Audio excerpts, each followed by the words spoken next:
فيديو النهارده مش هيبقى ليها اي هدف. فعلا الفيديو ده مش هتكلم فيه عن اي حاجه معينه انا ممكن اتكلم عنها، ولا هتكلم عن ماكس بين، ولا هتكلم عن حرب محتوى جيمنج، ولا هتكلم على اي حاجه تانية. ولكن يا جماعه كنت عاوز اتكلم عن فئه من الناس، والناس دي يا جماعه عارفه نفسها وبتتفرج على الفيديو ده دلوقتي على فكره، وهم فئه المحنكين، او مش عاوزين نقول يعني كلمه وحشه، خليها المحنكين، اللي دايما في كل فيديو يقولوا اللي انت بتقلد حد معين. كل فيديو يقول لك انت بتقلد الفلاني، انت بتقلد العلاني، انت بتقلد الترتاني. بص، ده وظيفتهم في الحياه، هو بيكون قاعد بالفلنه واللباس، بيبقى قدامه اللابتوب ويجي بقى ايه يشتم على خلق الله، ولا وما بيدورش على القنوات الكبيره يتكلم معاهم، لا يدور على القنوات الصغيره اللي زي بالظبط وهو اللي يتكلم معاها. ولكن النهارده هثبت لك في الفيديو ده للناس، بقى الفيديو ده للناس اصلا اللي بتعمل التعليقات دي، عشان يا جماعه فعلا الموضوع زاد عن حده، فعشان كده نزلت الفيديو ده امري لله بقى. اوكي، اول تعليق: بتقلد كاريكا. طبعا يا جماعه مش هجيب التعليق او مش هجيب صوره التعليق او حتى هجيب مثلا اسم اللي كتب التعليق، عشان هو اصلا يعني ما يستاهلش يظهر في الفيديو اصلا، عشان بس تبقى فاهم. المهم يا جماعه الراجل ده كان بيقول اللي انت بتقلد كاريكا ومش عارف ايه والكلام ده كله. انا بقى خليك تحكم، هل انا فعلا بقلد كاريكا ولا ما بقلدش كاريكا؟ النهارده يا جماعه هنلعب لعبه ماكس بين. اللعبه دي يا جماعه لعبه مميزه جدا، كلكم طلبتوا ان انا العبها، ولكن الميد ترم كان عامل عمايله بقى والكلام ده كله يعني بقى، فما قدرتش انزل الفيديو يعني. المهم يلا بينا نبدا. النهارده هنلعب ماكس بين. عارف اللي انتوا كتبتوا في التعليقات اللي انا انزل فيديو عن ماكس بين والكلام ده كله، ولكن يا جماعه انتوا عارفين يعني اللي انا برضو كان عندي امتحانات ميد ترم في كليه الهندسه بتاعي بعد تعب وسهر كبير جدا. مش مصدق ان انا بقلد كاريكا برضو؟ اكتبوا لي بقى تحت في التعليقات هل انا فعلا بقلد كاريكا بقى ولا ما بقلدش كاريكا. في بقى النوع الثاني، هو برضو مش هظهر برضو تعليقه لان هو اصلا ما يستاهلش ان انا اظهر تعليقه، وهو ان هو كان بيقول لي ان انا بقلد قناه جيمنج جامد. لازم تعرف ان انا وانا بقلد الصوت انا مش بهين القناه اللي انا بعمل عليها حاجه، دي حاجه انا هتكلم عليها قدام على فكره، عشان ما يجيش حد بقى عويل وواحد بفلانه محملات ملوش اي 30 لازمه يقول لك انت بتقلد كذا، يا انت مش عارف ايه، انت بتهين القناه مش عارف ايه. يا عم صل على النبي، يا عم اقعد، يا عم صل على النبي، يا عم الله يبارك لك. المهم يا جماعه تعالوا نشوف الفرق اللي بيني وبين جيمنج جامد. ازيكم يا شباب، معكم جيمنج جامد. دلوقتي هنلعب اللعبه العظيمه، اللعبه المميزه جدا عننا كلنا، وهي لعبه ماكس بين. اللعبه دي فيها ذكرياتنا كلنا، وفيها فعلا الحاجه اللي احنا فعلا ممكن نتمناها في اي لعبه من الالعاب اللي احنا بنلعبها. طبعا يا جماعه انتوا طلبتوا مني ان انا العب ماكس بين، هنلعب بقى مع بعض النهارده ماكس بين. يلا ليتس جو.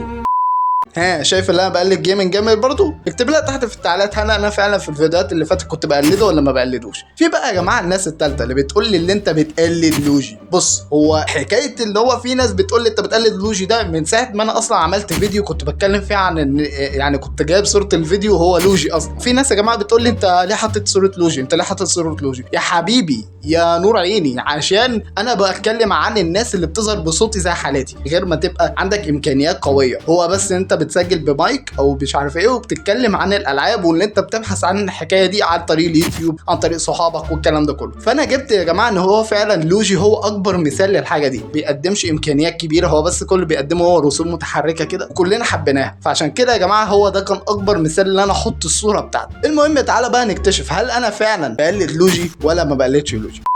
دورت على اي لعبه العبها ما لقيتش اي لعبه خالص من اللعبه العبها هي لعبه ماكس بين. بس قبل ما نتكلم على اللعبه عايزين نتكلم على الشخص اللي عمل اللعبه. هي شركة ريميدي، هي اللي عملت لعبة ماكس بين وغيرت من مفهوم الألعاب تماما. اللي وقتها كان في السوق كان منزل لعبة جي تي اي 3 وتوم بريدر. أسلوب الحركة بتاعت ماكس بين وسلو موشن وإن هو بيطير وهو بيضرب الناس بمسدسين، فأدى كده إن في أسلوب جديد في اللعب. فريق العمل اضطر إن هو يسافر نيويورك سيتي عشان يصور الشوارع المعفنة والقديمة هناك. شايفني بقلد لوجي برضو اهو. شوف انا بتكلم ازاي بقى ولوجي بيتكلم ازاي عشان بس تبقى فاهم. خلاص يا وحش بقى.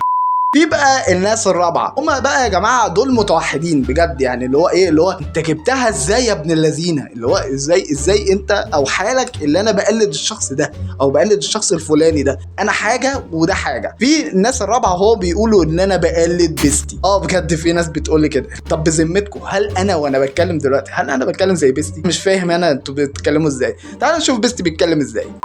ايه الاخبار يا ناس حلوه، عاملين ايه؟ لعبه بقى اللي انتوا طلبتوها مني وهي لعبه ماكس بين. والله شكرا جدا جدا على الدونيشن اللي انت بعته لي يا حسين، واسيبكم مع الفيديو اللي انت هتشوفوه دلوقتي وانا بلعب لعبه ماكس بين. يلا مش هطول عليكم. بص سيبك من دول بقى، دول متوحدين زي ما انا قلت لكم، عشان انا فعلا اهو ما عرفتش حتى اقلد بيستي، ما عرفتش حتى اقلد صوت بيستي، عشان بس تبقى فاهمين. في بقى ناس متوحده تانية بتقول لي لا بقلد مروان رايحان. تعالى بقى نشوف مروان رايحان بيتكلم ازاي. ايه الاخبار يا شباب، معاكم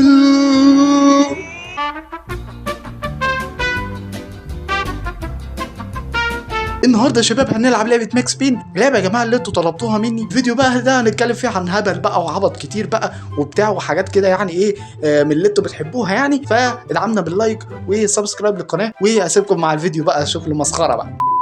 طبعا يا جماعه انا عارف ان كل ده هزار عشان بس ما يجيش حد بقى في التعليقات يقول لي انت ايه ده، انت بتتريق على مين وبتاع. يا عم الحاج اقعد في حته، اقعد في حته، اسكت اسكت اسكت. والله العظيم بهزر، والله العظيم بهزر، والله العظيم بهزر. هي 3 مرات اهو والله العظيم بهزر. انا بهزر معاهم عادي ولا اي حاجه، وما فيهاش اي اهانه لاي يوتيوبر من اللي انا اتكلمت عليهم النهارده. انا عارف ان الفيديو ده ملوش اي حاجه يعني، فيديو مش معين تماما، فيديو عشوائي، بس يا جماعه الناس دي فعلا عاوز ارد عليها، فرديت عليها عن طريق الفيديو اللي انا بعمله دلوقتي ده. انا عارف ان الفيديو ممكن يبقى صغير جدا. شكرا جدا على التعليقات اللي انتوا شايفينها قدامكم دي. انتوا فعلا جدعان، انتوا فعلا جامدين، انتوا فعلا ناس يعني 100 100 يعني. شكرا جدا جدا. لو انت وصلت لغايه هنا اعمل لنا لايك، لو انت لسه مش مشترك معانا في القناه اشترك معانا في القناه. عاملين جروب على الفيسبوك يعني برضو، شوف كده ايه برضو شير، اعمل ميمز، الكلام ده كله، عشان انا فعلا بشوف الميمز دي. فلو الميمز اللي انتوا هتعملوها عجبتني ممكن اظهرها في الفيديو الجاي ان شاء الله. اشوفكم بقى الفيديو الجاي بتاع حرب المحتوى الجيمنج. لازم يا جماعه تستعدوا للفيديو ده عشان الفيديو ده فعلا انا تعبت عليه. ماشي، وسلام عليكم.